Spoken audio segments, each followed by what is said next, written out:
Hi Pip, thanks for volunteering. I just would like to do a short 5-minute interview.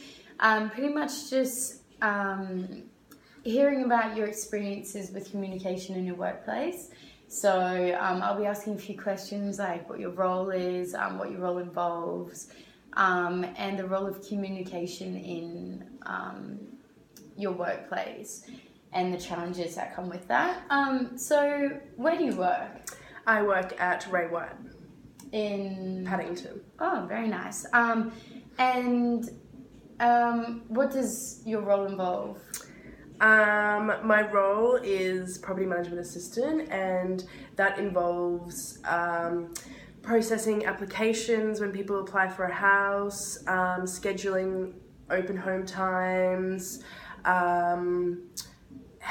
helping out with any administration things that property managers need, and just general help around the property management team.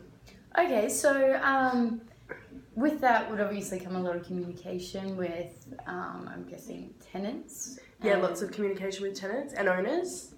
And other rental agencies and other employees.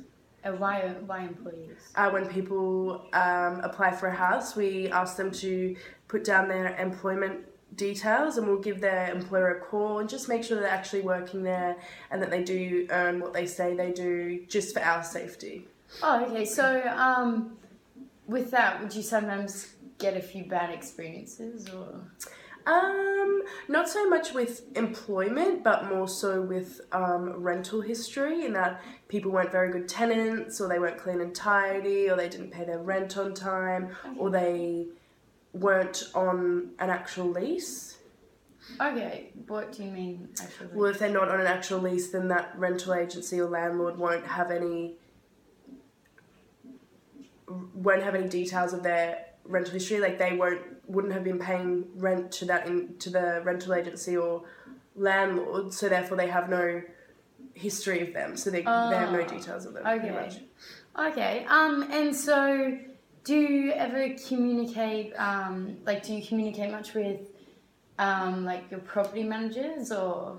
Yes, a lot of communication with property managers. For example, if I were to process an application and hand it back to the property manager, they would ask me what they think of them, and I will let them know whether I thought they were good or not. Also, when I schedule the open homes, I'll ask them what properties they'd like open, and whether there's any special notes or anything that I need to make sure are added, such as the tenants are going to be home, or make sure you lock the doors, or any sorts of things like that. Okay, so you said you do open homes. Yes. So do you meet with potential tenants, or? Yes, potential tenants looking at the house, and sometimes current tenants if they're there. Yeah. And yeah. Okay,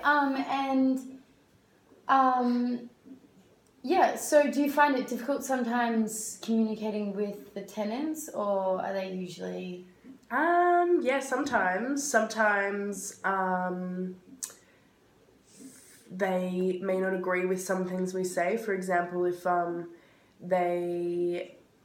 we might go, if at an end of a tenancy, the property manager will go through the property and see that it's all clean and tidy, then it's been maintained and kept okay, and it's the same as when they moved in. So they'll correspond with the entry condition report and compare and contrast that to the exit condition report, and if there's major damage or anything, that'll be put down. And sometimes the tenants may not agree with that and say, no, that was there when we got there, but it wasn't on the entry condition report, therefore we have to go with our decision, because if it's not on the entry condition report, then it's not.